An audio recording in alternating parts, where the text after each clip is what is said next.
Kylian Mbappé was supposed to become the new king of Madrid, the superstar who would bring goals, trophies, and a new era to the Bernabeu, the heir to Cristiano Ronaldo, the most anticipated signing in a decade. Instead, on May 14, 2026, Mbappé came off the bench against Real Oviedo, and a large section of the Bernabeu, his own fans, booed him. Loudly, deafeningly, not because he had a bad game. Because of everything that had happened before he even touched the ball. A fan petition calling for him to leave the club had reportedly gathered millions of signatures. It can be Kylian. It can be Mbappe. Mbappe comes into Real Madrid, and we all thought, and I think rightfully so, we thought this is going to elevate Real Madrid because he would be able to check this ego at the door given the fact that Real Madrid were successful without him. They didn't need him. And what he has come in, whether he intended it to be the case or not, he has wrecked this team. Barcelona had just won La Liga confirmed in El Clasico against Real Madrid, while Mbappé was absent through injury, and images of him on a yacht in Sardinia were dominating the conversation. PSG, the club he left to chase Champions League glory, had won the Champions League without him. The dream signing had become a debate, and the debate had become a crisis. This is the Mbappé problem at Real Madrid. The dream, what was supposed to happen for years, Mbappé and Real Madrid, felt inevitable. Every summer, the transfer dominated the headlines. Every January, the rumors returned. Florentino Perez wanted him. Mbappé wanted Madrid. The world was waiting. When it finally happened in the summer of 2024, a free transfer, the most expensive free transfer in history in terms of reported signing fees and wages, it felt like the football world had been waiting for a coronation, not just a contract. He was 25 years old, one of the defining players of his generation. The La Liga Pichichi and European Golden Boot winner in his first season. The heir to Cristiano Ronaldo's number and Cristiano Ronaldo's legacy at the club that had always been home to the world's best player. The expectation was simple. Mbappé arrives, Madrid wins everything. The era begins. But there was one problem that the narrative conveniently ignored. Real Madrid didn't need saving. Contradiction 1, he came as the solution. Madrid was already winning. The month before Mbappé signed, Real Madrid won the Champions League. They beat Borussia Dortmund 2-0 in the final at Wembley. Vinicius Jr. was decisive. Jude Bellingham had become one of the faces of the team. Rodrigo had delivered in crucial moments. This was not a broken team. This was a European champion operating at its peak. When Mbappé arrived, the question the club had to answer was not, how good is he? The question was, what do you have to sacrifice to fit him in? Vinicius and Mbappé both want to attack from the left. Both are at their best cutting inside, creating and finishing. At first, it looked like a luxury problem. In reality, it became the central tactical question of the entire project. Two world-class players, two problems, one zone. Bellingham's role had to evolve. Rodrigo's place in the hierarchy became less clear. The balance that had just won the Champions League was disrupted by the arrival of the player who was supposed to make everything better. The irony is almost too cruel to state. The season before Mbappé, Madrid won the Champions League. By Real Madrid's brutal standards, the 2 seasons with Mbappé have felt empty. No La Liga, no Champions League, only secondary international silverware. The only silverware, the UEFA Super Cup and the Intercontinental Cup, both in 2024, both trophies that Real Madrid would have contested regardless of who they signed that summer. The machine was already winning, then it added a new component, and suddenly the balance changed. Real Madrid doesn't adapt to superstars, superstars adapt to Real Madrid. And for the first time in years, Mbappé is discovering what it means to fit into a structure bigger than himself. Contradiction 2, he left PSG to win Europe. PSG won Europe after he left. This is the most brutal fact in the entire story, and it needs to be said carefully because football is never simple. Mbappé spent 7 years at PSG. He won 15 trophies, 6 League One titles, domestic cups, French football mastered. But the Champions League always escaped them, and publicly, the Champions League became one of the clearest reasons attached to his move. Real Madrid, 5-time European champions in the previous decade, was the destination. On May 31, 2025, PSG beat Inter Milan 5-0 in the Champions League final in Munich, their first European title, the one that had evaded them through the entire Mbappé era. Mbappé later posted on Instagram, "The big day has finally arrived. Congratulations, PSG." The message was warm, the timing was merciless. France legend Marcel Desailly was asked about it. His words were not gentle. He suggested Mbappé will have had nightmares about PSG winning the Champions League without him. That same season, Mbappé's Real Madrid were eliminated in the Champions League quarter-finals by Arsenal.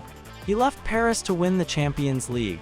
Paris won the Champions League. He is still waiting. Football doesn't do irony gently. Contradiction 3, he came to be the leader. Reports suggest not everyone inside Madrid is convinced. Leadership at Real Madrid is not assigned by a transfer fee. It is earned slowly through performances in the matches that define careers. According to Cadena SER, Mbappé's teammates were reportedly seriously worried about his suitability. Anton Mina, a well-known Madrid reporter, said the dressing room had concerns, not about his talent, about his fit.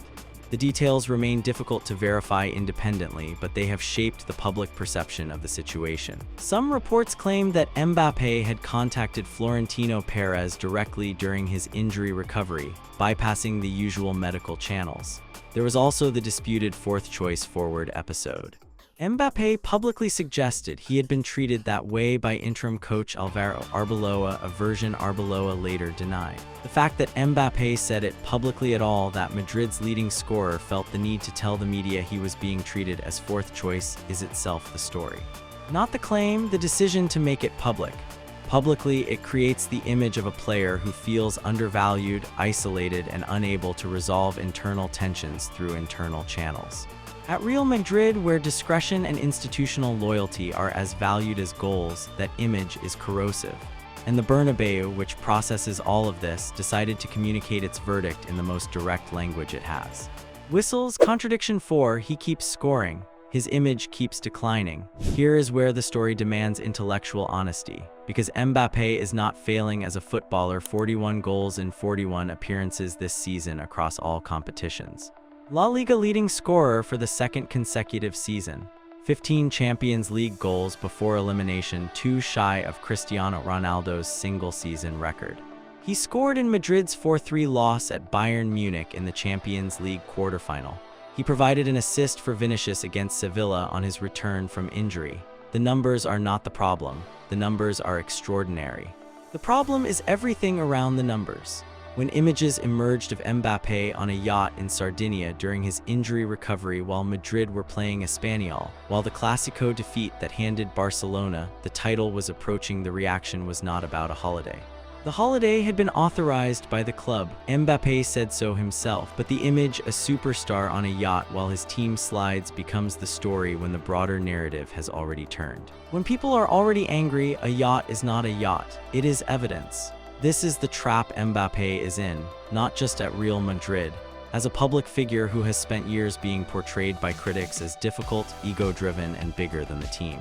Every action is filtered through that lens. Every authorized holiday becomes a scandal. Every missed game is interpreted by some as selfishness. Every goal is noted and then immediately followed by, but he is not failing as a footballer. He is struggling as a narrative. The Bernabeu has spoken. On May 14, 2026, Mbappé entered the pitch in the 68th minute against Real Oviedo. The reaction from the Bernabeu was immediate. Whistles, sustained. Loud enough to become the main story of the night. This was not the first time.